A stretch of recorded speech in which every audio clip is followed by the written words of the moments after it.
Bismillahirrahmanirrahim. Assalamualaikum warahmatullahi wabarakatuh. Alhamdulillahirabbil alamin. Wassalatu wassalamu ala asrofil anbiya'i wal mursalin Sayyidina Muhammad wa ala alihi wa sahbihi ajmain, amma ba'd. Insyaallah pada kesempatan kali ini kami dari kelompok 3 beranggotakan 3 orang. Saya atas nama Siti Hajrah dan rekan saya atas nama Firdatillah dan Elvira Damayanti akan memaparkan materi tentang marketing berbasis LOFE atau Love. Baiklah, untuk mempersingkat waktu, kita memasuki materi pertama, yaitu filosofi LOFE, merupakan akronim dari Local Wisdom, Omniconnectivity, Virtue, dan Ecological Harmony. 4 poin tersebut sebenarnya saling berhubungan. Pemisahan dilakukan hanya untuk memudahkan pembahasan saja. Poin yang pertama adalah Local Wisdom.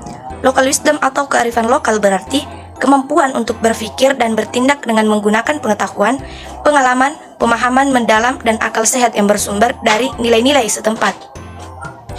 Poin yang kedua adalah omniconnectivity atau kesaling terkaitan universal, berarti bahwa segala sesuatu di semesta, makhluk hidup, cuaca, dan fenomena alam saling berhubung. Dan poin ketiga adalah virtue atau kebaikan, berarti bahwa segala sesuatu yang kita lakukan perlu berbasis pada welas asih, kepedulian, dan solidaritas universal. Kebaikan sejati adalah bukan kebaikan yang berkondisi, namun kebaikan yang ikhlas, bagi matahari memberikan cahaya bagi apa atau siapa saja yang membutuhkan. Dan poin yang keempat adalah ecological harmony atau keselarasan lingkungan, berarti segala semesta atau lingkungan bekerja berdasarkan dinamika pembentukan keseimbangan. Segala sesuatu yang terjadi akan dikoreksi oleh alam untuk mengembalikan keseimbangan universal. Oleh karena itu, segala tindakan yang tidak selaras dengan lingkungan, cepat atau lambat akan mendapatkan masalah sosial maupun bencana alam sebagai sebuah bentuk koreksi tersebut.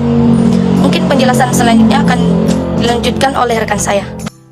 Bismillahirrahmanirrahim. Assalamualaikum warahmatullahi wabarakatuh. Saya akan melanjutkan pemaparan materi dari saudari Siti Hajrah, yaitu B. Strategi marketing dalam kewirausahaan berbasis LOVE, sejalan dengan perkembangan marketing yang menuju filosofi holistik, serta marketing pada planet Omni, The New Vision, dan yang of business, yang mana semua perkembangan tersebut mengarah pada keselarasan dalam aktivitas para pelaku bisnis, konsumen, dan lingkungan. Yang pertama yaitu Business Review 4C.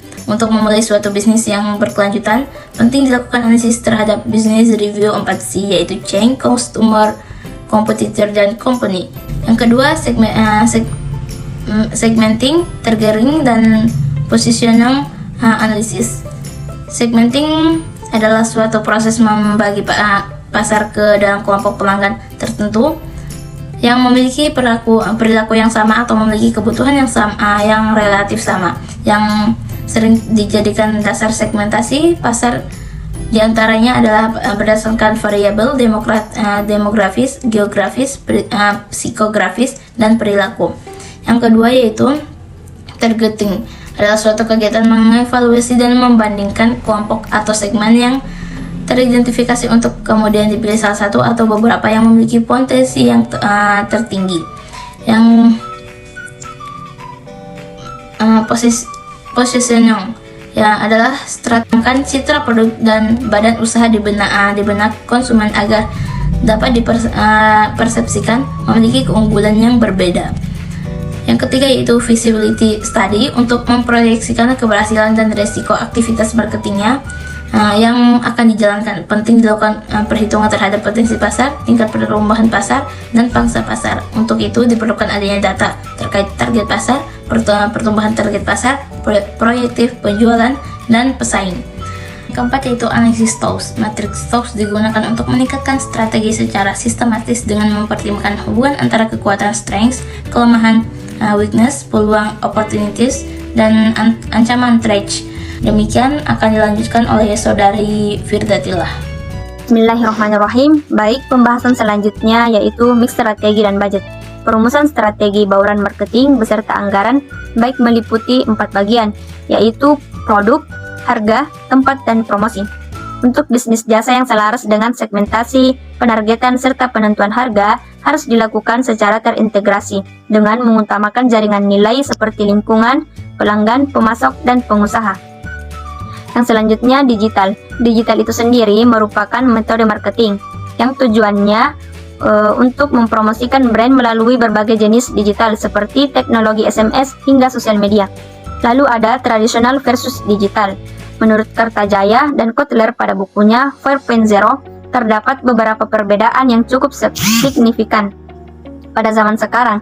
Yang pertama, adanya the power atau kekuatan inklusivitas, di mana kekuatan ini tidak hanya dimiliki segelintir kelompok pada struktur vertikal. Contoh, kekuatan horizontal, bagaimana Facebook memiliki jumlah pengguna yang sangat tinggi. Dan yang kedua, konsumen pada masa kini lebih berani untuk membagikan informasi kepada umum melalui media sosial mengenai produk atau jasa yang telah digunakannya. Dan yang terakhir sebagai kesimpulan, pada 4 poin di judul makalah kami sebenarnya saling berhubungan erat. Pemisahan dilakukan hanya untuk memudahkan pembahasan saja untuk memulai suatu bisnis yang berkelanjutan. Pemanfaatan teknologi digital tentunya menjadi jalan utama bagi para konsumen ini untuk mendapatkan informasi yang akurat dan cepat. Sebagai contoh, dalam pemenuhan kebutuhan baik primer maupun sekunder, konsumen pada era 4.0 ini akan memanfaatkan teknologi, terutama internet, untuk melakukan riset sederhana mengenai produk yang dibutuhkan. Demikian pemaparan dari kelompok kami. Lebih dan kurangnya mohon dimaafkan. Syukran. Wassalamualaikum warahmatullahi wabarakatuh.